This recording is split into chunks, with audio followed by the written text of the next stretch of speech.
A paz do Senhor, meus amados e queridos irmãos, espero que estejam todos bem. No devocional de hoje, seguiremos no Evangelho de Mateus, no capítulo 2, versículo 13 ao 23, que diz o seguinte: E tendo-se eles retirado, eis que o anjo do Senhor apareceu a José em sonhos, dizendo: Levanta-te e toma o menino e sua mãe, e foge para o Egito, e demora-te lá, até que eu te diga, porque Herodes há de procurar o menino para o matar. E levantando-se ele, tomou o menino e sua mãe de noite, e foi para o Egito. E esteve lá até a morte de Herodes, para que se cumprisse o que foi dito da parte do Senhor pelo profeta, que disse: Do Egito chamei meu filho. Então Herodes, vendo que tinha sido iludido pelos magos, irritou-se muito e mandou matar todos os meninos que haviam em Belém e em todos os seus contornos de 2 anos para baixo, segundo o tempo que diligentemente inquirira dos magos. Então se cumpriu o que foi dito pelo profeta Jeremias, que diz: Em Ramá se ouviu uma voz, lamentação, choro e grande pranto, Raquel chorando os seus filhos e não querendo ser consolada, porque já não existem. Morto, porém, Herodes, eis que o anjo do Senhor apareceu num sonho a José no Egito, dizendo: Levanta-te e toma o menino e sua mãe, e vai para a terra de Israel, porque já estão mortos os que procuravam a morte do menino.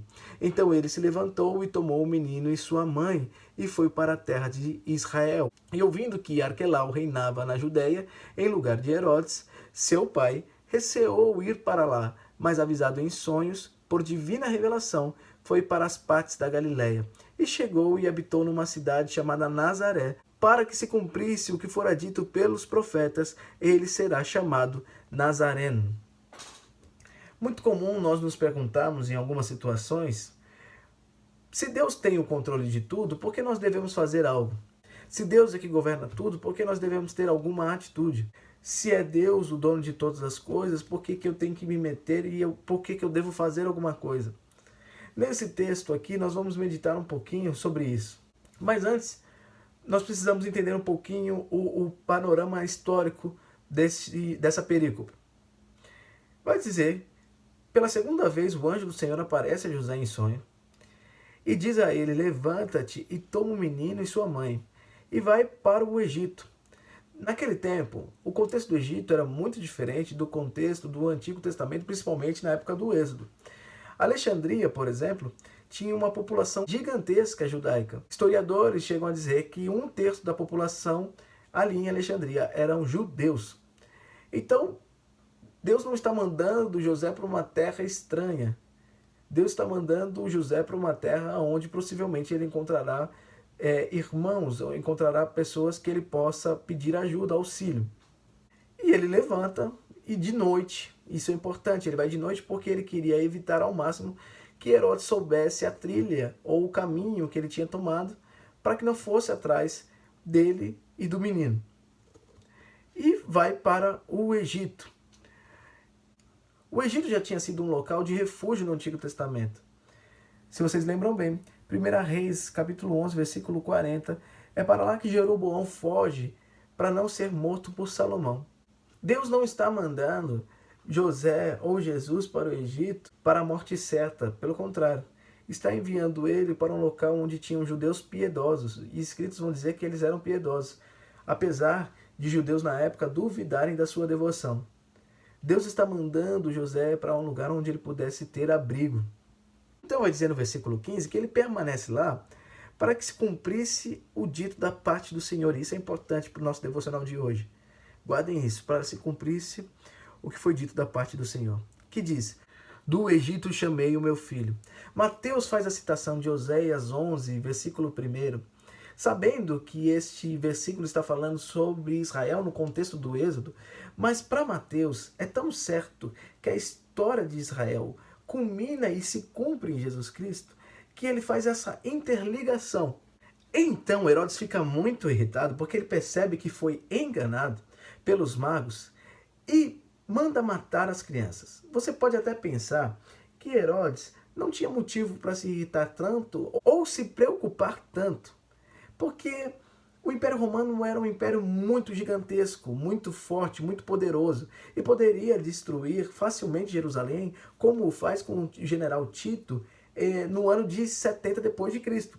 Entretanto, Lembrei de um desenho que eu assisti quando era mais jovem e recentemente assisti com meu filho, chamado Vida de Inseto, onde o gafanhoto Hopper, dentro de um chapéu mexicano, falando sobre o perigo de se deixar com que as formigas tomassem conta, é que elas eram pequenas e inofensivas, só que sozinhas, pois quando elas se juntassem, elas poderiam levar os gafanhotos à morte. Herodes, por mais que ele está vivendo sobre a lei do viva e deixa viver, ele se preocupa politicamente com as ações que isso pode tomar. Sem contar que todo governante, principalmente romano, tinha muito disso de pensar no seu sucessor, de achar ruim ter que ter um sucessor e ter que matar quem fosse preciso para que não tivesse sucessores, ou matar quem fosse preciso para que ninguém viesse a tomar o seu lugar. Herodes, por exemplo, faz isso com seus dois filhos, Alexandre e Aristóbulo.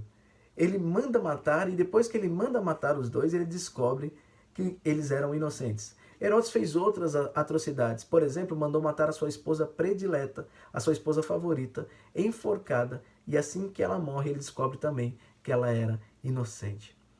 Também tem um caso que Herodes se indispôs com um jovem sumo sacerdote e dizem que ele teve um afogamento acidental numa piscina de 0,5 metro de profundidade. Herodes era muito terrível e seus crimes eram conhecidos por toda a humanidade. Por isso que tem uma frase que não pode ser atribuída para Herodes, mas com certeza cabe no contexto dele, que era melhor ser considerado um dos porcos de Herodes do que um de seus filhos. Quando ele manda então executar essas crianças, não é novidade alguma para aquele povo. Entretanto, infanticídio era algo inadmissível para o povo judeu. Entretanto, o infanticídio era algo inadmissível para o povo judeu. Era um crime hediondo. Os romanos tinham costume de fazer isso quando as crianças nasciam com alguma deformidade. Então Herodes age quando tinha alguma deformidade. Para os judeus, isso se assemelha muito à época da escravidão no Egito. Então Herodes age como faraó e também age como um tirano pagão. Ele faz lembrar Faraó em Êxodo capítulo 12 e assim coloca Jesus como Moisés. Afinal de contas, os judeus esperavam um profeta que fosse como Moisés. Morto, porém, Herodes. E o curioso é que Herodes mandou prender alguns nobres de Roma para que quando ele morresse, matassem esses nobres e tivesse uma comoção pela cidade, houvesse pranto pela cidade. Mas quando Herodes morre, ao invés disso, soltam esses nobres e tem uma celebração na cidade. Eis que o anjo do Senhor aparece pela terceira vez para José e fala para ele: levanta, toma o menino e a sua mãe, vai para a terra de Israel, porque já estão mortos os que procuravam a morte do menino. Ele levanta, vai para a terra de Israel, mas ele ouve que Arquelau, o filho de Herodes, o filho que sobreviveu, era então o rei da Judéia.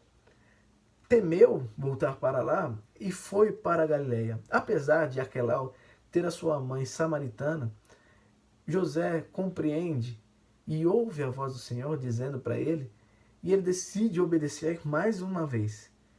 E ele vai para a Galileia. E aí, para que se cumprisse o que fora dito pelos profetas. E o que a gente tira disso como lição?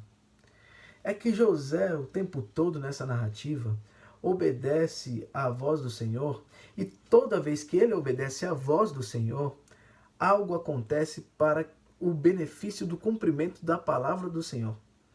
Toda vez que ele decide obedecer o Senhor, a palavra que fora dada se cumpre. E aí nós pensamos no começo sobre isso. Por que eu devo obedecer ao Senhor? Por que eu devo fazer alguma coisa se o Senhor tem o controle de tudo em suas mãos? Aí que está.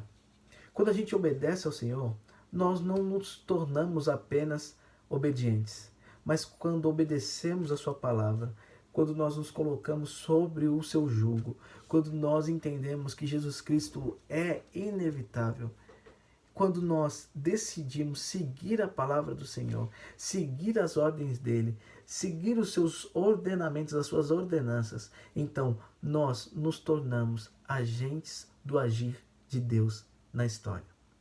Não há maior liberdade do que ser escravo do Senhor. Não há maior benefício do que perder a sua vida dando a Ele.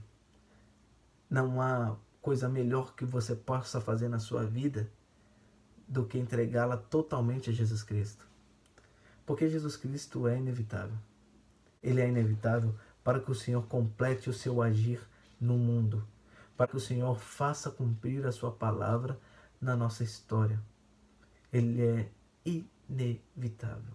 Jesus Cristo é inevitável para que nós possamos ter a chance de ser coparticipantes do agir de Deus na história da humanidade. Não existe maior benefício do que esse, meus irmãos. Não existe maior honra, não existe maior alegria do que ser um agente de Deus na terra.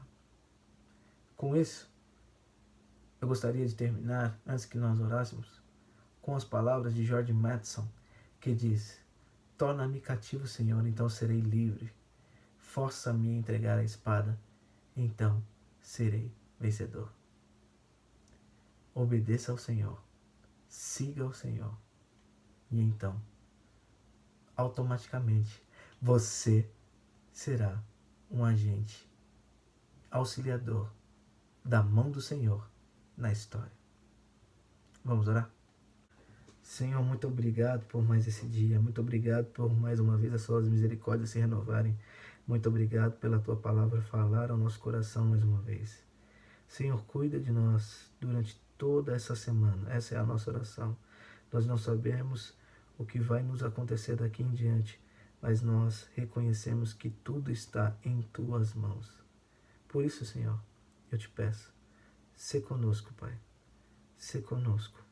Nos ajude a entender e a compreender a sua voz. Nos ajude a seguir as suas orientações para que possamos, então, cumprir aquilo que o Senhor deseja, para que o seu agir seja completo na história da nossa humanidade, na história de toda a nossa nação, na história do nosso planeta. Seja conosco, Pai. Mude-nos no que for necessário. Habite em nós. Faça a transformação, Senhor, para que possamos nos tornar obedientes a Ti e somente a Ti, pois o Senhor Jesus Cristo é inevitável. Em Teu nome nós oramos. Amém e amém. Só mais um recado. A partir de agora, nossos vídeos são lançados segundas, quartas e sextas. Entendemos, pela agenda da nossa igreja, que assim será melhor para que todos os irmãos participem. Deus abençoe mais uma vez. Um grande abraço e saudade de vocês.